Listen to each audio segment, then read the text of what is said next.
وعلى آله وصحبه ومن يوم الدين. نويت تعلم التعليم تذكير نفع الانتفاع والإفادة والاستفادة والحث على التمسك بكتاب الله سنة رسوله صلى الله عليه وسلم والدعاء على الهدى والدلالة على الخير ابتغاء وجه الله ومرضاته وقرب الثواب سبحانه وتعالى. We begin by praising Allah Ta'ala and starting His name, and we ask for His prayers and blessings on the Prophet Muhammad ﷺ and his companions and his loved ones, his family and his brethren in prophecy, and everyone who follows in their footsteps. May Allah make us amongst them. Ameen. And we intend to learn, to teach, and to remind and be reminded, and to spread the message of Allah Ta'ala, and for the sake of Him and seeking His pleasure. So today we are at the last lesson of the series of Rohas, or afternoon lessons about fasting. And even though it might be the last lesson in this series, it is not the last lesson for all of us individually, because we'll be, inshallah, all of us continuing to grow and to learn together, and continuing to journey together through the various levels of learning about the religion of Allah Ta'ala. So if you all remember, previously we covered the types of people and where they fall in terms of do they have to fast or not. Every Muslim who is an adult, meaning they've reached puberty and they are of sound mind, they have to fast. Anyone who has gotten to a point where they are elderly and are unable to fast might bring them like severe hardship, or they have a chronic illness and they can't fast. It brings them severe hardship after consulting a righteous Muslim doctor. Such a person doesn't have to fast, but they must pay what's called the fidya, which is a handful of food, basically half a liter or so of rice, dry rice, to a poor person for every day they don't fast. Then you have people who can't fast at all, but they must make up the fast, like a menstruating woman. And then you have people who have a choice of whether to fast or not, like a traveler. We said someone who's on a trip, with the condition they leave their city limits before Fajr, before the dawn prayer, and where they're going is 50 miles or more. They have the choice of whether to fast or not. If they choose not to fast, they must make it up after Ramadan. And we said that a sound fast constitutes making a sound intention during the night. So between the sunset and sunrise, you just have to intend that you're fasting the next day because it's the month of Ramadan, for the month of Ramadan. And we also said that you have to also make sure that your fast is valid by, for example, by making sure nothing enters your body cavity, your head and your abdomen, whether it's food or drink, whether it's on purpose or by accident. On purpose is clear. Someone decides to eat or drink something. By accident can also occur. It invalidates your fast. For example, someone's chewing on a pen cap and they swallow it by accident. That breaks their fast, right? When does it not break your fast? If you do it because you forgot you're fasting. Someone forgot they're fasting and they had a whole meal. It happens sometimes. Someone told me once that one of our teachers, they said that one time he was fasting and someone invited him out to lunch. He forgot he was fasting. He went out and he had a whole meal. So that is, it doesn't invalidate your fast. Rather, you are in the hospitalities of Allah Ta'ala if that occurs to you. Also, what can invalidate your fast is being intimate with someone else, the actual physical act of intimacy, whether it's halal, like with your wife or not, it will break your fast. And the consequence of that is, like you all remember, what happens? You can't eat the rest of the day or drink the rest of the day. You have to make up the day. And if you're a male, you must also fast 2 consecutive months, 60 days. No exceptions. Unless someone genuinely is not able to fast 2 months, okay, then they can pay fidya instead. They can pay instead. But most people who are able to do that while they're fasting can also probably fast 2 months. Okay. So that is a summary of what we covered in the past. We also covered some sunan, or things that are not obligatory, but it's good if you perform them while you fast. For example, having suhoor, and especially delaying your suhoor without falling into the problem of eating while the sun is up. And when suhoor starts at the midway point of the night, which for Michigan is probably like around 1 o'clock, 1:30 maybe. And it's sunnah also to eat during your suhoor dates. If you don't have dates, you can have water. If you don't have water, you can have something sweet like milk or fruit or something like that. And it's also sunnah to have iftar as soon as you're certain the sun has gone down. And it's sunnah to have for your iftar dates as well. an odd amount of dates: 1, 3, 5, 7. Okay. If you don't have dates, you can break your fast on water. If you don't have water, you can break your fast on something sweet, milk, fruit, things like that. And that is a short summary of the outward aspects of fasting that we took in the previous classes. And today we'll begin to speak about the inward dimensions of fasting. So like we mentioned, that the outward aspect of fasting, if you complete it, all you've done is check the box, right? You've checked the box, you fasted for that day. But the amount of reward you can get for that day depends on the connection between yourself and Allah Ta'ala and how you fasted and how your heart was during that fast. We mentioned previously that some people could fast the entire day, not eat and drink, but they get no reward. If they indulge in certain things, if they backbite, for example, they lie, they gossip, they're bad to people, they're violent, these kinds of people, they might have fasted a complete fast, but between them and Allah Ta'ala, they've made their reward go away. Like the Prophet says, كَم مِّن صَائِمٍ لَيْسَ لَهُ مِن صَوْمِهِ إِلَّا الْجُوعُ وَالْعَطَشُ. There's how many people fast, but all they have from their fasting, all they have to show for it is hunger and thirst, because their reward is gone because something they did that day. So scholars, Imam Ghazali says in one of his books, Ihya Ulumuddin, Revival of Religious Sciences, he was a scholar of Islam who passed away in the year 505, if I'm not mistaken. 505, 505. He says in his book that people who fast have three categories, three levels. You have the very first level, he calls it Sawm al-Awam, or the layman's fast, you can say, which is someone doesn't eat or drink for that day. They fulfill the outward obligations of fasting. They haven't eaten, they haven't drunk the whole day, and they aren't intimate with anyone. Khalas, they fasted, they've checked the box. But they're not cautious about what they say, they're not cautious about what they do. In fact, they might say things like lie or backbite. They might look at things that are haram. They might do things that are haram. And so their reward might be gone. But they've checked the box. They've fasted for that day. They don't have to make up the fast. This is the first level of fasting. He calls it the layman's fast. The second level of fasting is what he calls Sawm al-Khawas, or the fasting for the elect people. This is someone who, when they fast, they fulfill the outward conditions. They made their intention. They haven't eaten anything or drunk anything for that day. They haven't been intimate with anyone. Their fast is fulfilled. They've checked it. But also, their fast has reward in it. Their fast has reward in it because they've refrained from doing the things that nullify the reward of a fasting person, which essentially comes down to several points. Their first point is to guard your limbs from everything that is haram. To guard your limbs from everything that is haram. So how many limbs do we have? We have, the limbs that can accrue sin are your eyes, your tongue, your ears, your hands and your feet, and your private parts and your stomach. Okay? These are the limbs that can accrue sin. So for example, you can accrue sin with your tongue by speaking a lie, or backbiting, gossiping, spreading rumors about people, cheating someone. You can accrue sin with your ears by listening to something that's haram. So you're not the one backbiting or gossiping, but you're listening to someone do so. So you're partaking in the conversation. It's also accrue sin. It's haram. It's sinful. You can accrue sin with your eyes by looking at something that you're not allowed to look at. Looking at something that you're not allowed to look at. Right? And you can accrue sin with your hands and your feet, for example, by being oppressive to other people, being violent towards them, hitting them, unless it's obviously in a case of self-defense or something, that's also sinful. And you can also be accrue sin with your loins by being in a haram intimate relationship. That's also accruing sin. And you can be sinful with your stomach as well by consuming something that's haram. Consuming what's haram means obviously things like pork that we know is haram for us to have, or alcohol, but also consuming things that were acquired through haram means. Someone, for example, they work at a shop and they steal from the register. They steal from the till. They go with that money, they buy something to eat, and they eat it. They've sinned with their stomach. They've sinned with their hand by stealing, and they've sinned with their stomach by eating something that's haram. So the first point of making sure we achieve reward in our fast is to make sure that we don't sin with our limbs.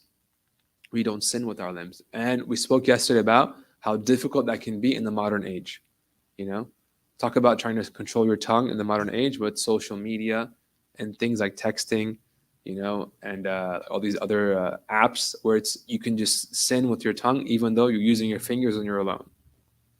Lying to people online, spreading false rumors, backbiting is very frequent nowadays, right? It's very frequent, and all of it is haram, and it does nullify the reward of your fast. It nullifies the reward of your fast. So the first and most important thing is to be cautious of your tongue. That's the easiest thing to slip into, because most people, we speak before thinking, isn't it? The first thing that comes to your mind, oh, it's out the gate already, you know. But to think about what you're going to say and then assess it. Is it? Am I allowed to say this or not? Okay, if you're not allowed to say it, don't say it at all. If you're allowed to say it, then ask yourself, should I be saying it or not? Is it worth saying or not? To have a filter is really important. It's something that many people, most of us in the modern world nowadays, we are, we haven't been taught to have one, because communication is so easy nowadays. We're used to always being in touch with other people, to the point where sometimes, like you're texting someone maybe, and some people have the habit, like you send a line and you press enter and it's gone. Then you immediately regret it. Yeah, you immediately regret it. You wish you could take it back. But this is the nature of human beings, is that we speak often before we've given thought to what we're saying or what we're going to say. So the first point is to make sure we guard our tongues. The second point is to make sure we guard, for example, our ears. So listening to haram conversation is also haram and nullifies your fast, right? So you're in a company of people who are backbiting and you're saying, I'm not saying anything, but you're just partaking in the conversation, listening. You can either stop them from what they're saying, tell them what they're saying is wrong, or you can leave. But just sitting there partaking in it, being the B to their A to the conversation, is also something that can nullify your fast. Okay? So then you have also sins of the eyes, which we also covered yesterday, where you look at something that is haram. Most things, in media nowadays, unfortunately, have people who are scantily clad, not dressed properly, doing things that are haram, doing things that are not appropriate. Looking at them is also haram and can nullify your fast. And then you have, like mentioned yesterday, if someone, for example, is oppressive with their limbs, they're violent towards people, hitting people or something like that, it also is haram and it nullifies the fast. The Prophet says in hadith, الصوم جنة فإذا كان يوم صوم أحدكم فلا يرفث ولا يفسق ولا يجهل فإن امرأ شاتمه أو قاتله فليقل إني صائم. The Prophet says that, he says in a hadith, that if it's the day of your fast, if you're fasting that day and someone comes, tries to argue with you, pick a fight, does something, right? Then you tell them, look, I'm fasting. A reminder to yourself to not engage with them and nullify your reward. And also a reminder to that person as well. Like, what are you doing? Coming here picking fights, arguing for no reason, running your mouth, doing this, doing that. If that person's fasting, it's a reminder for them as well. If they're not fasting, it's still a reminder that what they're doing isn't good. It's something they shouldn't be partaking in. And the last thing, to make sure that we also, the sins of the loin are obvious, to refrain from that, and also to refrain from the sins of the stomach. Someone fasts the whole day and then they break their fast on something haram. Like all that struggle for that day, 12, 13, 14 hours of fasting, and then you break your fast on something that's haram, and it's all gone. So to make sure that we don't just eat things that are haram, but also we make sure that what we have is bought with halal money. We acquire money in a way that's legal and lawful and halal. We're not using money that we've attained by cheating people or oppressing people, stolen money, selling something that's not good. Okay, all these things, the money acquired from these means, if we were to eat from it, it would nullify our fast. So though that is the first point of making sure we get into the circle of having a fast of the elected people of God, to make sure that we don't sin while we fast with our limbs. That is the first point. The second point is really important, and it's perhaps, they call it this, the whole spirit of fasting comes down to this point. And that is to recognize that the whole point of our fast is to what? Is to weaken our lower selves, weaken our passions and desires, so we're better able to worship Allah Ta'ala. And that is the whole point of Ramadan and fasting. The whole point of Ramadan and fasting. To weaken your lower self, your desires, and so that you are better able to turn to Allah Ta'ala and worship Him. The Prophet says in a hadith that the devil runs through the veins of the son of Adam like blood.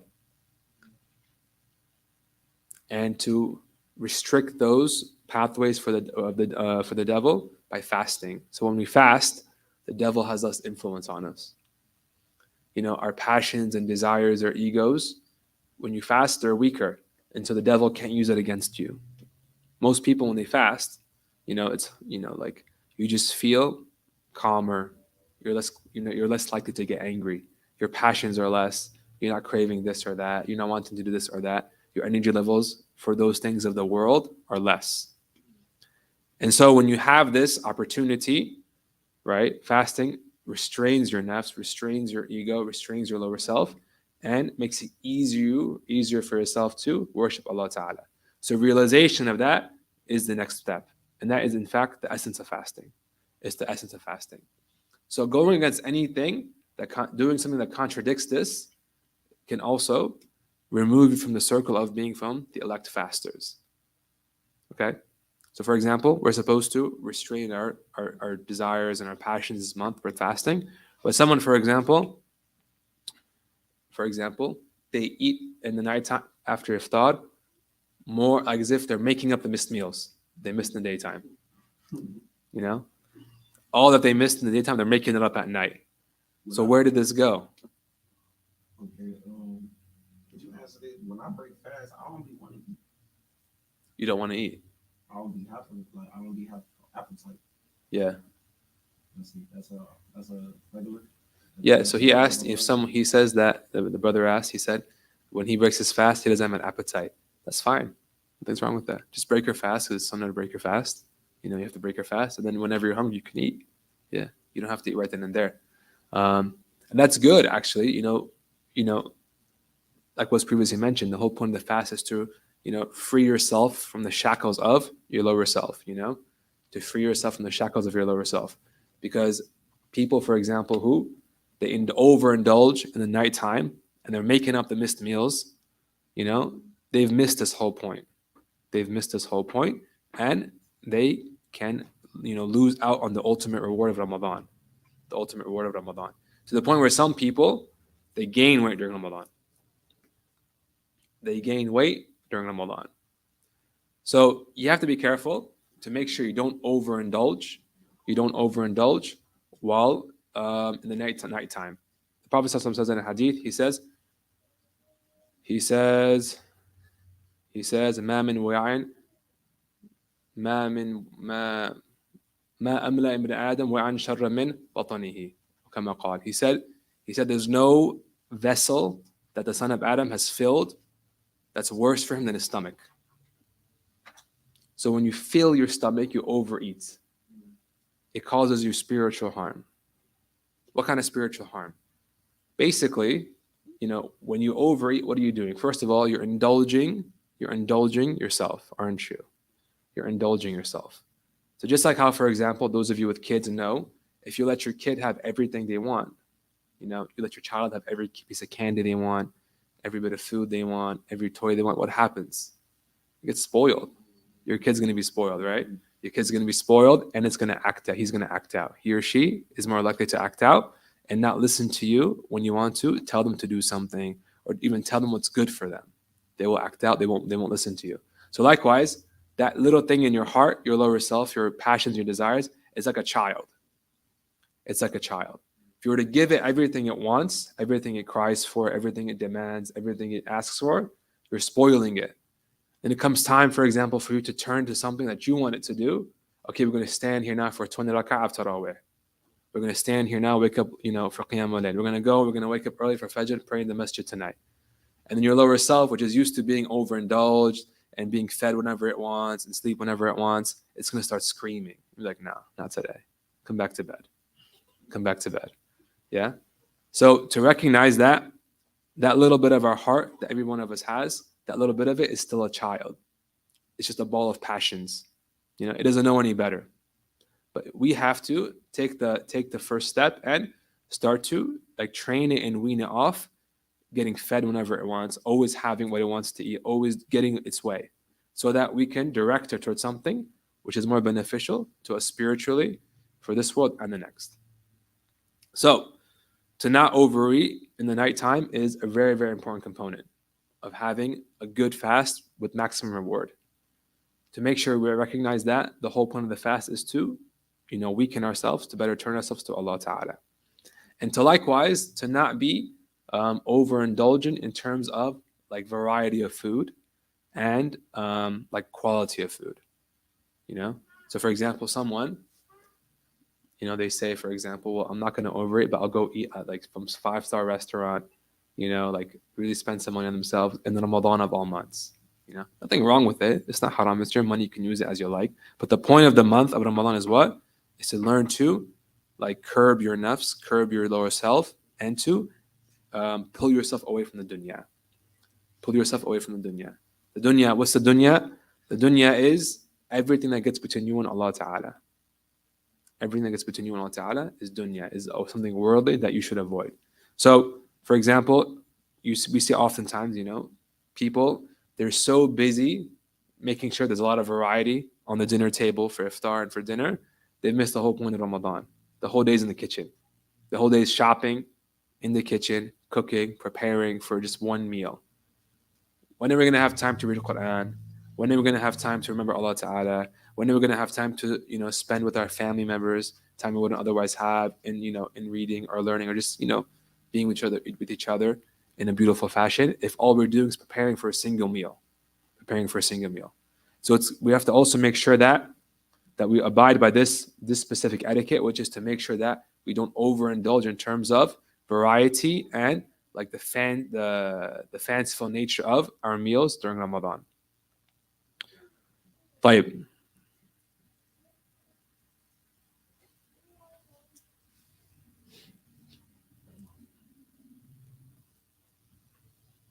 Imam Ghazali also says that fasting is the foundation of all worship, and it is the key to attaining proximity with Allah Ta'ala, and to attain His love. He says that fasting is the foundation of all worship, and it is the key to attaining proximity with Allah Ta'ala. الصوم هو أساس العبادات وهو مفتاح القربات. That's what he says. Fasting is the key to all worship. Someone who can perfect this point of fasting, who can learn to curb themselves and learn how to, change the direction of your lower self from wanting, something of the world to wanting what Allah wants. This kind of person, and they're realizing the reality of worship. Because every bit of worship that we do comes down to one thing, which is to deny yourself what you want and to do what Allah wants from you. So whether it's salah, you want to sleep, you have to wake up and pray. You're at work, you're at school, but you have to stop and you have to pray. You're fasting, you want to eat, but you're refraining from that for the sake of Allah Ta'ala. You made money, you have to give some to charity. You want to say this to someone, your neighbor, your spouse, your peer, your friend, your cousin, whoever it may be. You want to say something to them that you shouldn't be saying. Well, you're going to stop yourself from saying it because Allah doesn't want you to say it, whether it's lying or being mean to them or being rude to them, whatever it may be. You want to, someone makes you upset and you want to lash out, but you refrain from doing that because Allah doesn't want you to. This is the whole point of servanthood for Allah to Allah Ta'ala. To refrain from what you want to do what pleases Him. And so fasting helps that. So if you can survive for 30 days and not eat and drink things that you have to do to survive from sun up to sundown. And not only that, but you're also able to curb yourself from, refrain from overeating in the night. And also you're able to not overindulge in fancy food and variety of food and things like that at night as well. Then you're starting to get a rein on your lower self. And every other worship after that becomes easier. Every other worship after that becomes easier. And that is, in fact, the whole point of being a slave of Allah Ta'ala, being a servant to Him, is that you're able to redirect yourself from what you want to what He wants. Until someone gets to a point where what they want is what Allah wants. They want to wake up and pray Fajr in the masjid, no matter how cold it is. Got to get up, got to turn the car on, got to wait 20 minutes for it to defrost. It's Michigan, right? You have to go in the middle of the cold to the masjid to pray Fajr in Jama'ah in the congregation. You have to put up with, fasting, a long daytime. You have to put up with, whatever it may be, right? You want what Allah wants from you. Someone gets to that point where they've trained themselves to want what Allah wants from them. Just like how, for example, a parent, through raising their child the right way, their child begins to act in a way that the parent wants. The child knows, for example, like this time is for this. It's not for playtime. This time is for studying. This time is for sleeping. This time is for this. This time is for that. They're not rude to people. They play nicely with others. They can cooperate.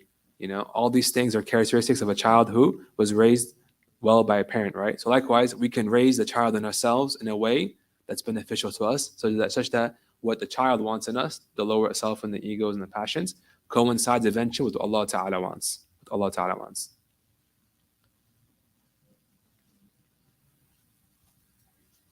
And this is also what the Prophet says in a hadith. He says that none of you truly believe until you get to a point where yourself and that part of yourself, your lower ego, your inner thoughts coincides with what I come with. You get to a point with what you want coincides directly with what the Prophet ﷺ told us to do. There's no more struggle. Everything is easy. That comes with spiritual training, and it starts with the month of Ramadan, making sure we fast in this fashion. طيب. So Imam Ghazali said that fasting is the foundation of all worship, and it is also the key to proximity with Allah Ta'ala. So he says, it is the key to attaining proximity to your Lord. What does proximity to your Lord mean? It means to get to a point where Allah loves you and you love Him. You get to a point where Allah loves you and you love Him. Allah Ta'ala says in the Quran, He says, فَاتَّبِعُونِي يُحْبِبْكُمُ اللَّهُ وَيَغْفِرْ لَكُمْ ذُنُوبَكُمْ. He tells the Prophet to tell the people, he says, tell them, follow me and Allah will love you and forgive your sins. So when we fast in this way, we've better aligned our lives and our behavior with the Prophet Sunnah. We're following him directly, not just in our actions, but also in our hearts and how we are between Allah Ta'ala in this specific worship. And this leads to what? Allah loves you and He forgives your sins. So when Imam Ghazali says that it is the key to proximity to Allah to get to a point where Allah loves you, this is what he's talking about. To perfect your fast, you learn how to restrain yourself in a way that is more in line with the Prophet ﷺ Sunnah, with the message he came with. And that leads you to being in a state where Allah Ta'ala loves you and forgives your sins. Allah Ta'ala, the Prophet ﷺ, he also says in a hadith, he says that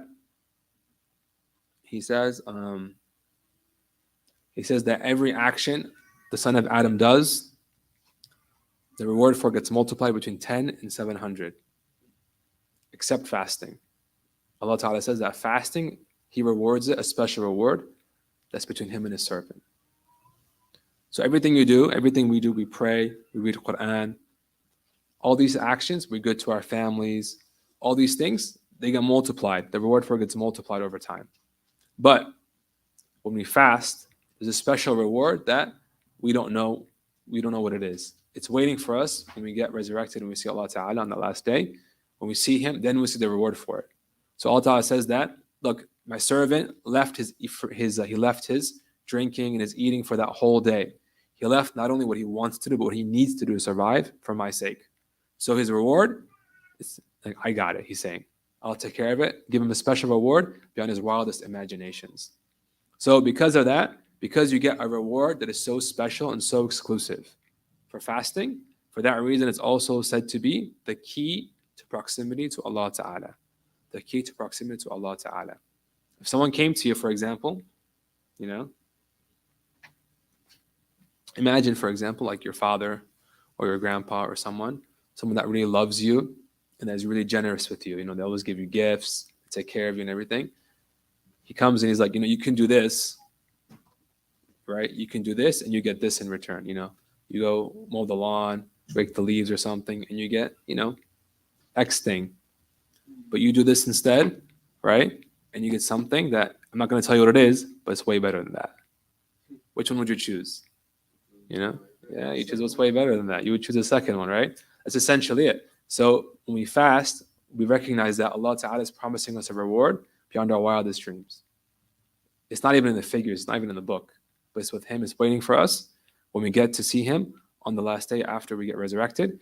And it's something that we can achieve if we have this kind of fast, the fast of the elect, where we not only fast, a fast that's sound by not eating and drinking, but we also refrain from falling into things that are haram or things we're not allowed to do, and also keeping in mind the whole spirit of Ramadan, which is to not overindulge ourselves in things that we want. The last level of fasting that they talk about is what they call the fast of the elect of the elect. And this is something we should all strive for, no matter how far we may think it is. The fast of the elect is a fast where nothing enters their heart except that it's connected to Allah Ta'ala. So they're fasting from food and drink. They're not eating, they're not drinking, they're not being intimate from sunrise to sunset. During that time, they also make sure not a single thing crosses their mind or heart except that it's about Allah Ta'ala. So they're just directed to their Lord the entire day. So no matter if they're going to work, they're going to school, they're with their family, they're with their friends, all they have on their mind is Allah.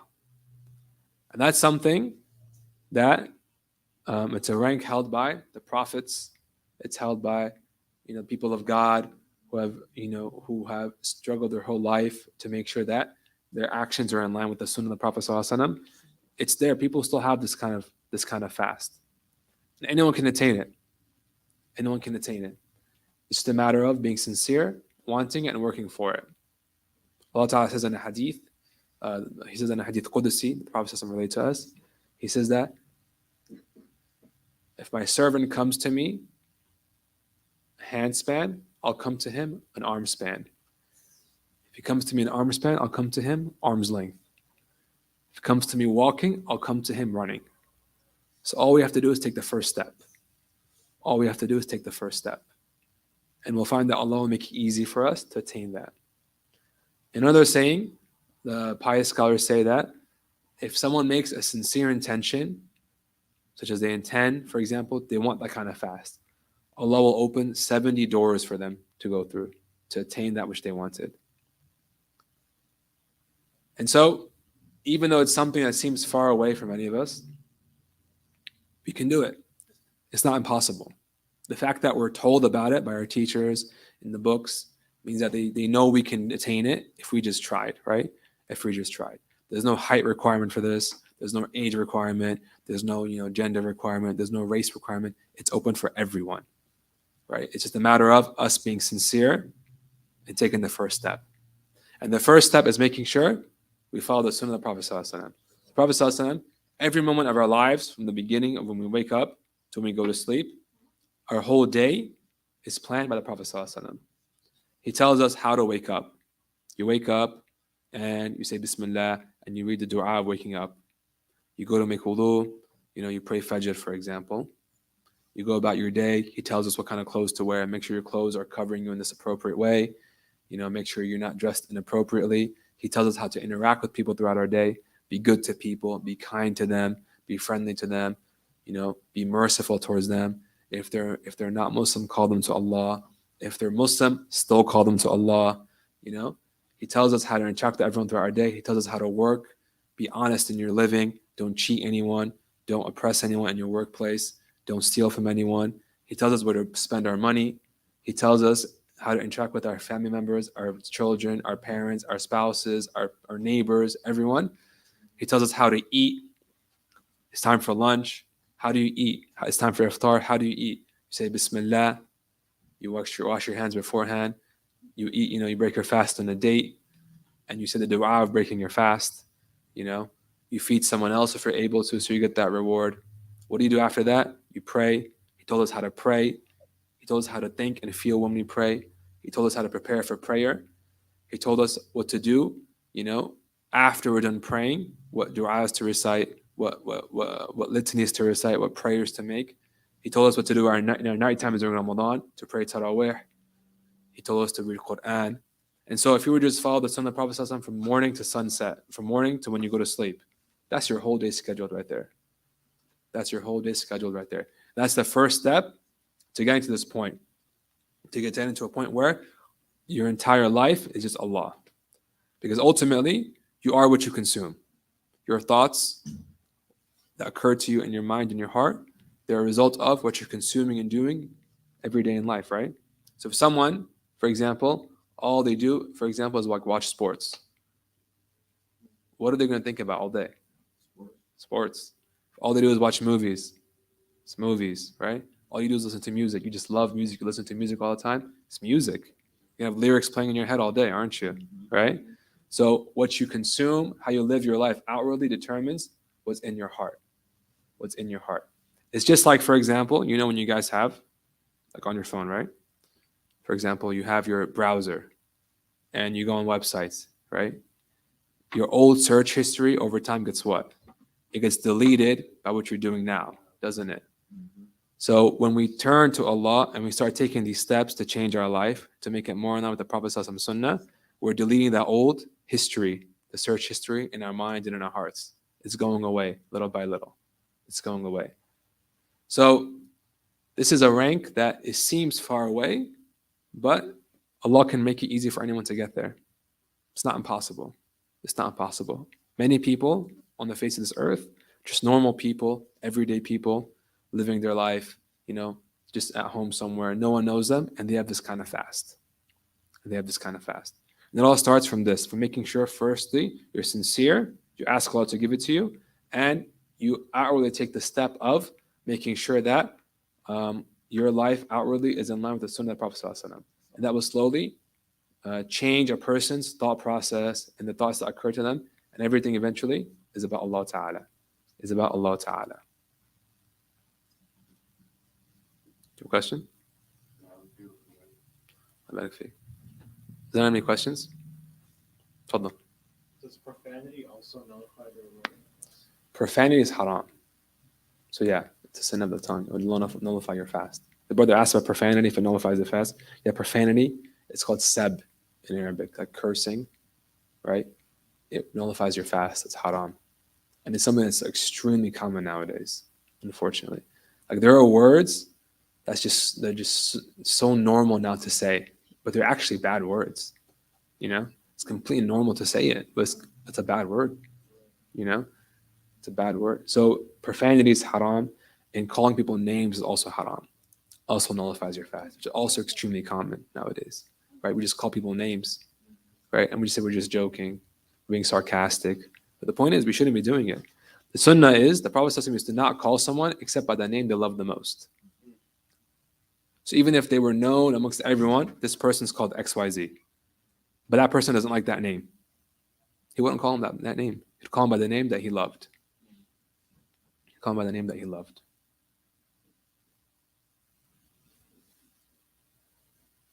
Anything else? Tfaddal. Do you have any recommended readings like Imam Ghazali or any other works that would like about the same topic? Yeah, so the brother asked if there are any books that would recommend by Imam Ghazali or any other scholar about this kind of topic. So I would suggest two books. I would suggest Imam Ghazali's book, The Beginning of Guidance. It's translated. It's called The Beginning of Guidance. It's easy to read. It's not difficult. And he basically covers someone's day from the moment they wake up to when they sleep, telling them how they should spend their time and how to go about it. What prayers to say when you wake up, what prayers to say when you sleep, what prayers to say when you're eating, what prayers to say when you're praying, before and after yani. Okay? So the beginning of guidance is very, very good. The second book I would really strongly recommend is a book called The Book of Assistance, also in English, The Book of Assistance. That's an absolutely beautiful book. To the point where we study in Hadramaut in Yemen, they just read it all the time. They just read it all the time. And it's lessons like this in the midday after Asr, it's always being read. You'll have like an audience, and some people in the audience are scholars or very advanced students of knowledge. And this book is very easy to read. And it's light. It's not that long. But they'll just, as soon as they finish it, they'll restart it.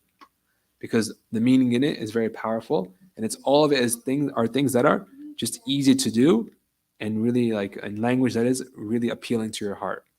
Really appealing to your heart.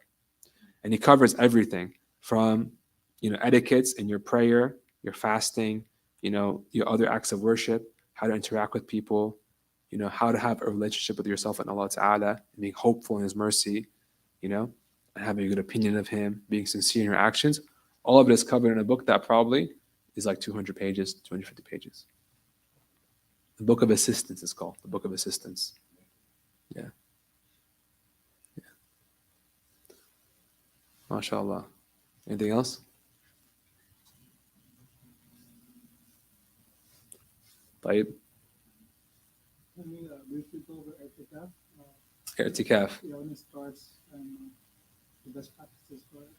Sure, we can go over i'tikaf. So the brother asked if you can quickly summarize the rulings of i'tikaf. So i'tikaf is basically, it's an act of worship where someone basically spends time in the masjid. You spend time in the masjid. Just for being in the masjid, you get reward.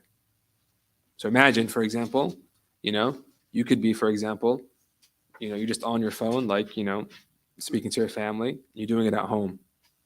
You do the same thing in the masjid. You're here doing the same exact thing, and you're getting a reward for it. Yeah. So i'tikaf is a really, really incredible form of worship because it's just so easy, honestly.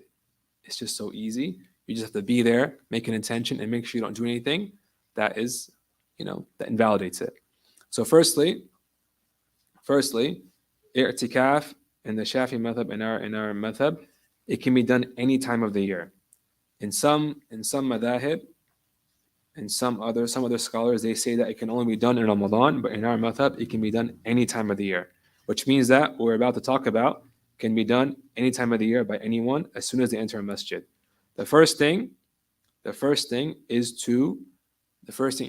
needs is that you need a masjid, first of all, right? You got to come to a masjid. And secondly, when you enter, you have to make an intention. Okay? You have to make an intention. So you intend that you are performing what's called i'tikaf, okay? Or maybe you can translate it as like spiritual isolation, right? In a masjid, right? You're going to be in this masjid for the sake of Allah Ta'ala. Okay? That's the first thing you have to do, make an intention. Again, you can make this intention anytime. So even if you're just going to go into the masjid to pray dhuhr, whether it's Ramadan or not Ramadan, you can make that intention. While you're there, you're getting reward just for being there, just for standing there, sitting there, being there. Okay? So the first thing is you need an intention. You need an intention. Okay? You need intention. And it is sunnah to perform it anytime you're in the masjid. Anytime. Okay? Any time of the day, any time of the year, it's sunnah to have i'tikaf. So you can do it anytime you want. But in Ramadan, it's more sunnah. The last 10 days of Ramadan, it's even more sunnah. Okay? It's more sunnah. Okay? طيب.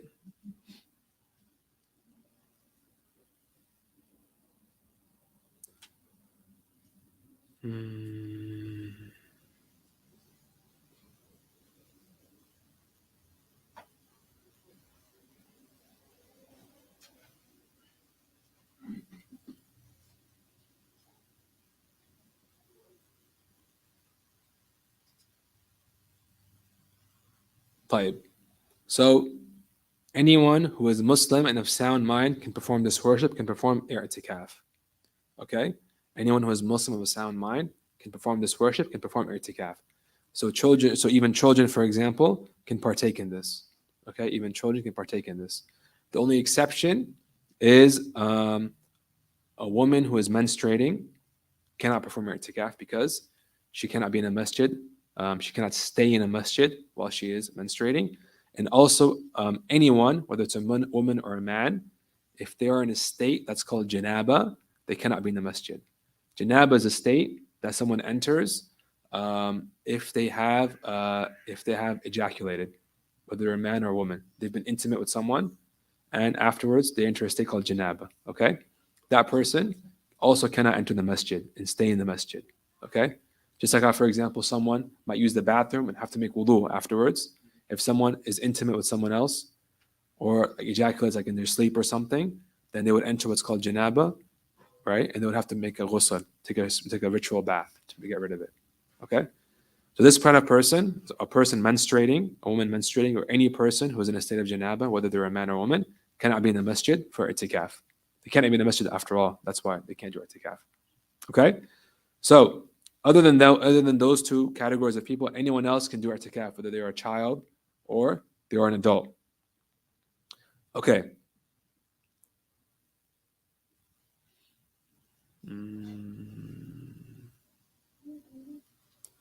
So someone, as long as they are in the masjid and they make the intention, they are someone of i'tikaf.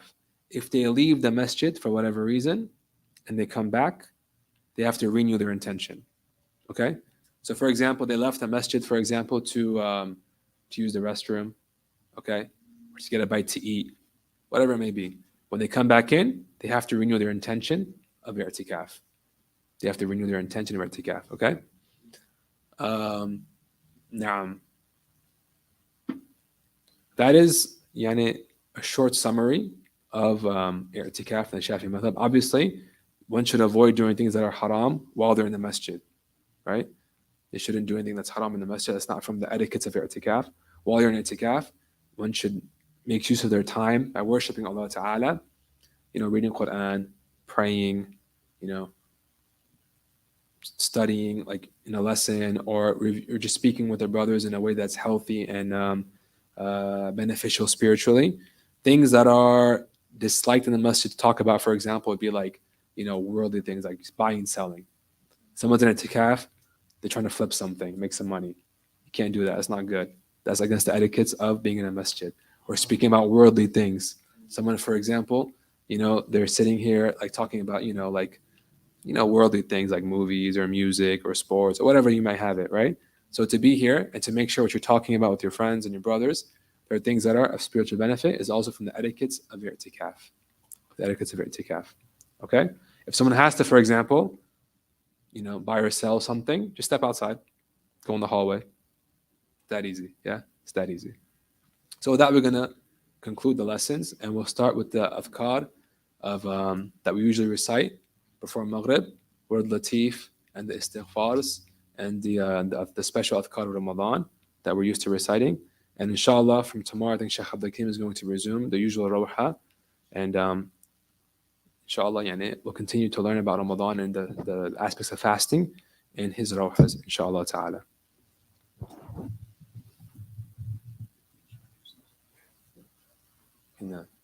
اقرأ.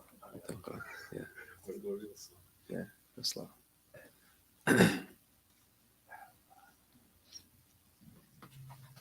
تفضل.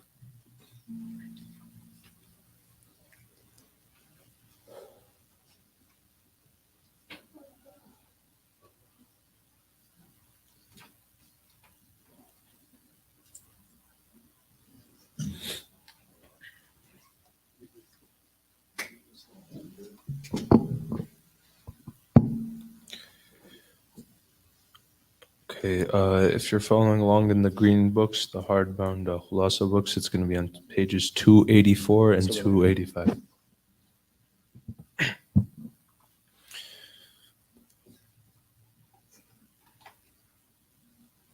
أعوذ بالله من الشيطان الرجيم بسم الله الرحمن الرحيم قل هو الله أحد الله الصمد لم يلد ولم يولد ولم يكن له كفوا أحد بسم الله الرحمن الرحيم قل هو الله أحد الله الصمد لم يلد ولم يولد ولم يكن له كفوا أحد بسم الله الرحمن الرحيم قل هو الله أحد الله الصمد لم يلد ولم يولد ولم يكن له كفوا أحد.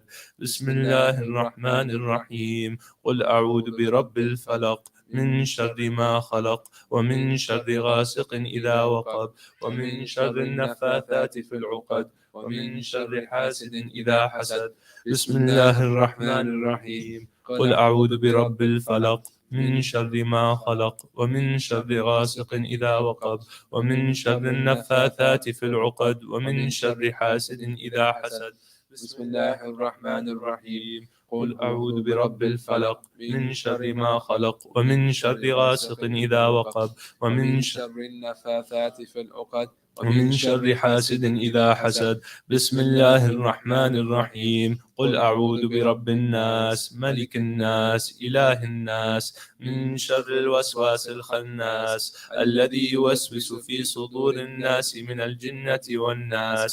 بسم الله الرحمن الرحيم. قل أعوذ برب الناس ملك الناس إله الناس من شر الوسواس الخناس الذي يوسوس في صدور الناس من الجنة والناس. ربي أعوذ بك من همزات الشياطين وأعوذ بك ربي أن يحضرون. ربي أعوذ بك من همزات الشياطين وأعوذ بك ربي أن يحضرون. ربي أعوذ بك من همزات الشياطين وأعوذ بك ربي أن يحضرون. أفحسبتم أنما خلقناكم عبثا وأنكم إلينا لا ترجعون. فتعالى الله الملك الحق لا إله إلا هو رب العرش الكريم. ومن يدعو مع الله إلها آخر لا برهان له به فإنما حسابه عند ربه إنه لا يفلح الكافرون. وقل رب اغفر وارحم وأنت خير الراحمين. فسبحان الله حين تمسون وحين تصبحون وله الحمد في السماوات والأرض وعشيا وحين تظهرون. يخرج الحي من الميت ويخرج الميت من الحي ويحيي الأرض بعد موتها وكذلك تخرجون. أعوذ بالله السميع العليم من الشيطان الرجيم. أعوذ بالله السميع العليم من الشيطان الرجيم. أعوذ بالله السميع العليم من الشيطان الرجيم. لو أنزلنا هذا القرآن على جبل لرأيته خاشعا متصدعا من خشية الله. وتلك الأمثال نضربها للناس لعلهم يتفكرون. هو الله الذي لا إله إلا هو عالم الغيب والشهادة هو الرحمن الرحيم. هو الله الذي لا إله إلا هو الملك القدوس السلام المؤمن المهيمن العزيز الجبار المتكبر. سبحان الله عما يشركون. هو الله الخالق البارئ المصور له الأسماء الحسنى يسبح له ما في السماوات والأرض وهو العزيز الحكيم. سلام على نوح في العالمين إنا كذلك نجزي المحسنين إنه من عبادنا المؤمنين. أعوذ بكلمات الله التامات من شر ما خلق. أعوذ بكلمات الله التامات من شر ما خلق. أعوذ بكلمات الله التامات من شر ما خلق. بسم الله الذي لا يضر مع اسمه شيء في الأرض ولا في السماء وهو السميع العليم. بسم الله الذي لا يضر مع اسمه شيء في الأرض ولا في السماء وهو السميع العليم. بسم الله الذي لا يضر مع اسمه شيء في الأرض ولا في السماء وهو السميع العليم. اللهم إني أمسيت منك في نعمة وعافية وستر فأتمم نعمتك علي وعافيتك وسترك في الدنيا والآخرة. اللهم إني أمسيت منك في نعمة وعافية وستر فأتمم نعمتك علي وعافيتك وسترك في الدنيا والآخرة.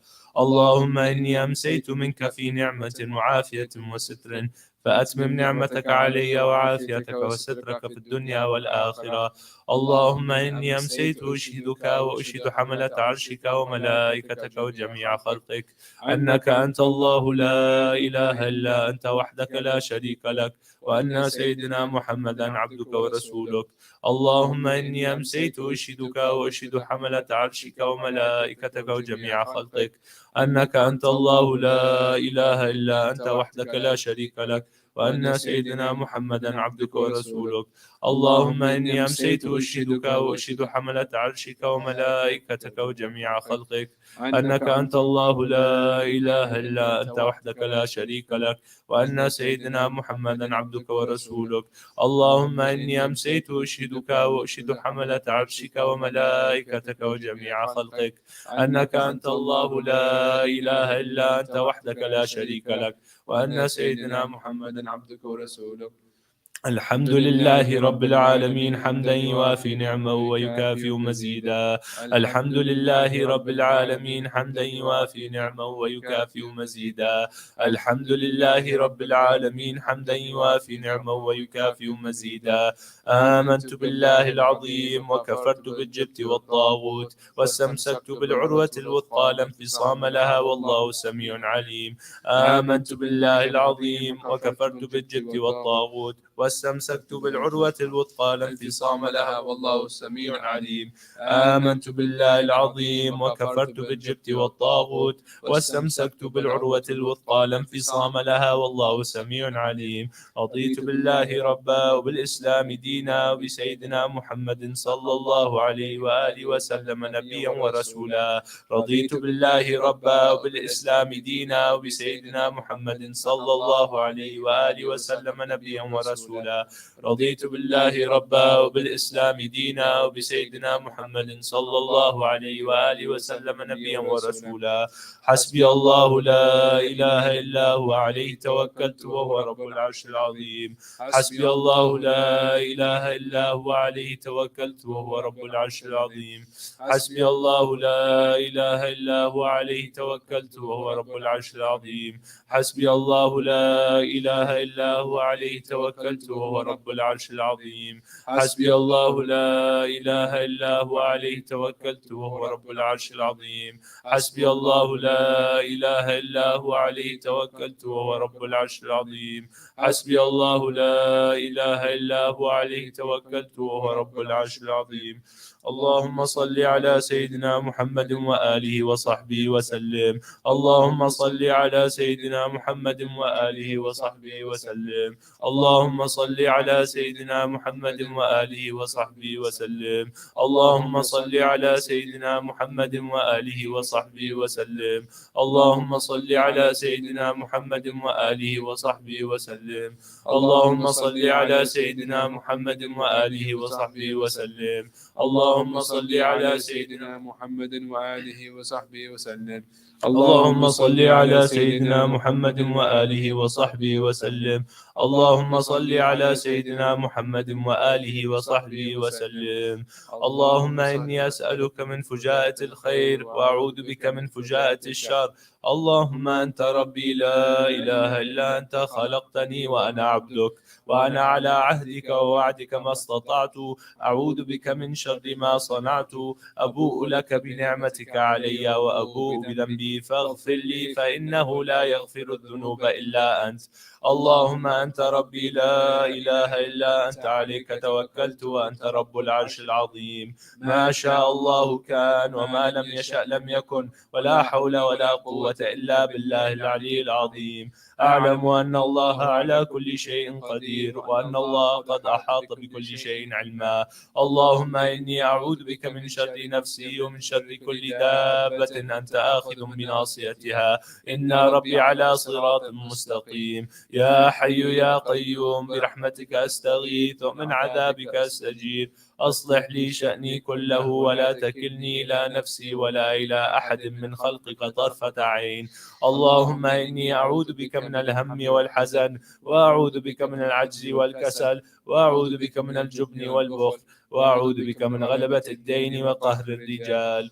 اللهم إني أسألك العافية في الدنيا والآخرة. اللهم إني أسألك العفو والعافية والمعافاة الدائمة في ديني ودنياي وأهلي ومالي. اللهم استر عوراتي وآمن روعاتي. اللهم احفظني من بين يدي ومن خلفي وعن يميني وعن شمالي ومن فوقي. وأعوذ بعظمتك أن أغتال من تحتي. اللهم أنت خلقتني وأنت تهديني وأنت تطعمني وأنت تسقيني وأنت تميتني وأنت تحييني وأنت على كل شيء قدير. أمسينا على فطرة الإسلام وعلى كلمة الإخلاص وعلى دين نبينا محمد صلى الله عليه وآله وسلم وعلى ملة أبينا إبراهيم حنيفا مسلما وما كان من المشركين.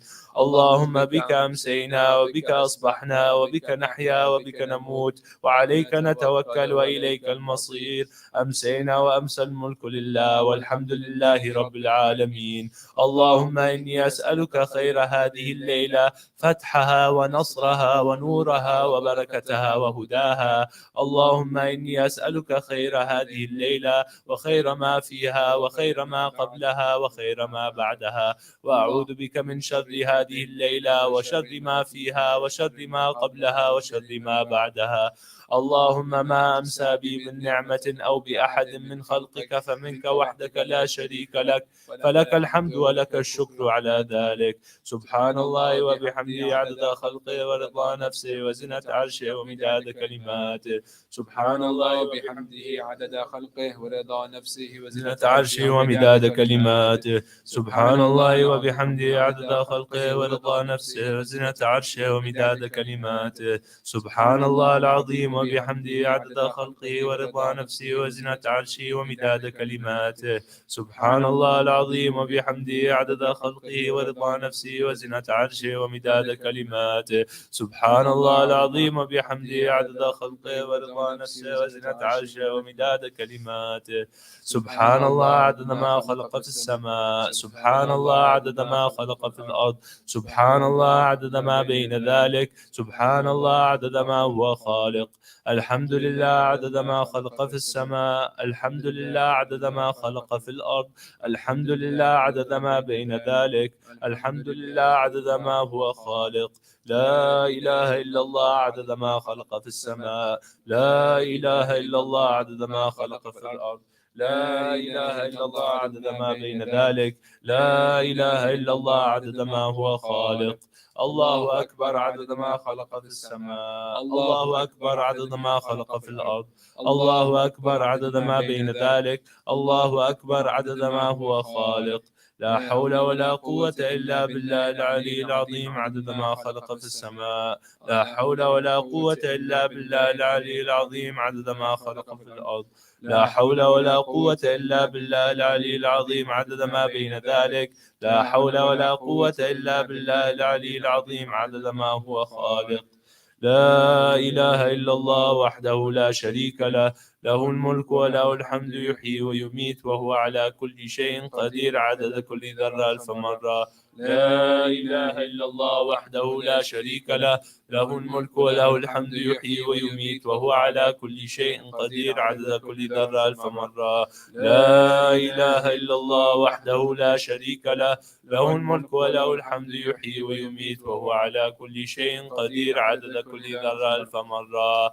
اللهم صل وسلم على سيدنا محمد مفتاح باب رحمة الله عدد ما في علم الله، صلاة وسلاما دائمين بدوام ملك الله وعلى آله وصحبه عدد كل ذرة 1000 مرة. اللهم صل وسلم على سيدنا محمد مفتاح باب رحمة الله عدد ما في علم الله، صلاة وسلاما دائمين بدوام ملك الله وعلى آله وصحبه عدد كل ذرة 1000 مرة. اللهم صل وسلم على سيدنا محمد مفتاح باب رحمة الله عدد ما في علم الله، صلاة وسلاما دائمين بدوام ملك الله وعلى آله وصحبه عدد كل ذرة 1000 مرة، في كل لحظة أبدا عدد خلقه ورضا نفسه وزنة عرشه ومداد كلماته. نشهد أن لا إله إلا الله، نستغفر الله، نسألك الجنة ونعوذ بك من النار. نشهد أن لا إله إلا الله، نستغفر الله، نسألك الجنة ونعوذ بك من النار. نشهد أن لا إله إلا الله، نستغفر الله، نسألك الجنة ونعوذ بك من النار. اللهم إنك عفو تحب العفو فاعف عنا. اللهم إنك عفو تحب العفو فاعف عنا. اللهم إنك عفو تحب العفو فاعف عنا يا كريم.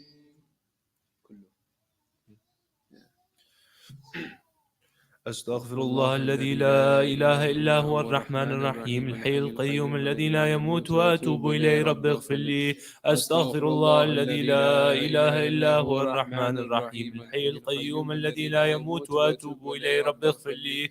أستغفر الله الذي لا إله إلا هو الرحمن الرحيم الحي القيوم الذي لا يموت وأتوب إليه رب اغفر لي. أستغفر الله الذي لا إله إلا هو الرحمن الرحيم الحي القيوم الذي لا يموت وأتوب إليه رب اغفر لي. أستغفر الله الذي لا إله إلا هو الرحمن الرحيم الحي القيوم الذي لا يموت وأتوب إليه رب اغفر لي. أستغفر الله الذي لا إله إلا هو الرحمن الرحيم الحي القيوم الذي لا يموت وأتوب إليه رب اغفر لي. أستغفر الله الذي لا إله إلا هو الرحمن الرحيم الحي القيوم الذي لا يموت وأتوب إليه رب اغفر لي. أستغفر الله الذي لا إله إلا هو الرحمن الرحيم الحي القيوم الذي لا يموت وأتوب إليه رب اغفر لي. أستغفر الله الذي لا إله إلا هو الرحمن الرحيم الحي القيوم الذي لا يموت وأتوب إليه رب اغفر لي. أستغفر الله الذي لا إله إلا هو الرحمن الرحيم الحي القيوم الذي لا يموت وأتوب إليه رب اغفر لي. أستغفر الله الذي لا إله إلا هو الرحمن الرحيم الحي القيوم الذي لا يموت وأتوب إليه رب اغفر لي. أستغفر الله الذي لا إله إلا هو الرحمن الرحيم الحي القيوم الذي لا يموت وأتوب إليه رب اغفر لي. أستغفر الله الذي لا إله إلا هو الرحمن الرحيم الحي القيوم الذي لا يموت وأتوب إليه رب اغفر لي. أستغفر الله الذي لا إله إلا هو الرحمن الرحيم الحي القيوم الذي لا يموت وأتوب إليه رب اغفر لي. أستغفر الله الذي لا إله إلا هو الرحمن الرحيم الحي القيوم الذي لا يموت وأتوب إليه رب اغفر لي. أستغفر الله الذي لا إله إلا هو الرحمن الرحيم الحي القيوم الذي لا يموت وأتوب إليه رب اغفر لي. أستغفر الله الذي لا إله إلا هو الرحمن الرحيم الحي القيوم الذي لا يموت وأتوب إليه رب اغفر لي. أستغفر الله الذي لا إله إلا هو الرحمن الرحيم الحي القيوم الذي لا يموت وأتوب إليه رب اغفر لي. أستغفر الله الذي لا إله إلا هو الرحمن الرحيم الحي القيوم الذي لا يموت وأتوب إليه رب اغفر لي. أستغفر الله الذي لا إله إلا هو الرحمن الرحيم الحي القيوم الذي لا يموت وأتوب إليه رب اغفر لي. أستغفر الله الذي لا إله إلا هو الرحمن الرحيم الحي القيوم الذي لا يموت وأتوب إليه رب اغفر لي. أستغفر الله الذي لا إله إلا هو الرحمن الرحيم الحي القيوم الذي لا يموت وأتوب إليه رب اغفر لي. أستغفر الله الذي لا إله إلا هو الرحمن الرحيم الحي القيوم الذي لا يموت وأتوب إليه رب اغفر لي. أستغفر الله الذي لا إله إلا هو الرحمن الرحيم الحي القيوم الذي لا يموت وأتوب إليه رب اغفر لي. أستغفر الله الذي لا إله إلا هو الرحمن الرحيم الحي القيوم الذي لا يموت وأتوب إليه رب اغفر لي. أستغفر الله الذي لا إله إلا هو الرحمن الرحيم الحي القيوم الذي لا يموت وأتوب إليه رب اغفر لي. أستغفر الله الذي لا إله إلا هو الرحمن الرحيم الحي القيوم الذي لا يموت وأتوب إليه رب اغفر لي. أستغفر الله الذي لا إله إلا هو الرحمن الرحيم الحي القيوم الذي لا يموت وأتوب إليه رب اغفر لي في كل لحظة أبد عدد خلقه ورضا نفسه وزنة عرشه ومداد كلماته. أستغفر الله للمؤمنين والمؤمنات. أستغفر الله للمؤمنين والمؤمنات. أستغفر الله للمؤمنين والمؤمنات. أستغفر الله للمؤمنين والمؤمنات. أستغفر الله للمؤمنين والمؤمنات. أستغفر الله للمؤمنين والمؤمنات. أستغفر الله للمؤمنين والمؤمنات. أستغفر الله للمؤمنين والمؤمنات. أستغفر الله للمؤمنين والمؤمنات. أستغفر الله للمؤمنين والمؤمنات. أستغفر الله للمؤمنين والمؤمنات. أستغفر الله للمؤمنين والمؤمنات. أستغفر الله للمؤمنين والمؤمنات. أستغفر الله للمؤمنين والمؤمنات. أستغفر الله للمؤمنين والمؤمنات أستغفر الله للمؤمنين والمؤمنات أستغفر الله للمؤمنين والمؤمنات أستغفر الله للمؤمنين والمؤمنات أستغفر الله للمؤمنين والمؤمنات أستغفر الله للمؤمنين والمؤمنات أستغفر الله للمؤمنين والمؤمنات أستغفر الله للمؤمنين والمؤمنات أستغفر الله للمؤمنين والمؤمنات أستغفر الله للمؤمنين والمؤمنات أستغفر الله للمؤمنين والمؤمنات أستغفر الله للمؤمنين والمؤمنات أستغفر الله للمؤمنين والمؤمنات في كل لحظة أبدا عدد خلقه ورضا نفسه وزنة عرشه ومداد كلماته. نشهد أن لا إله إلا الله نستغفر الله نسألك الجنة ونعوذ بك من النار نشهد أن لا إله إلا الله نستغفر الله نسألك الجنة ونعوذ بك من النار نشهد أن لا إله إلا الله نستغفر الله نسألك الجنة ونعوذ بك من النار اللهم إنك عفو تحب العفو فاعف عنا اللهم إنك عفو تحب العفو فاعف عنا اللهم إنك عفو تحب العفو فاعف عنا يا كريم نشهد أن لا إله إلا الله نستغفر الله نسألك الجنة ونعوذ بك من النار نشهد أن لا إله إلا الله نستغفر الله نسألك الجنة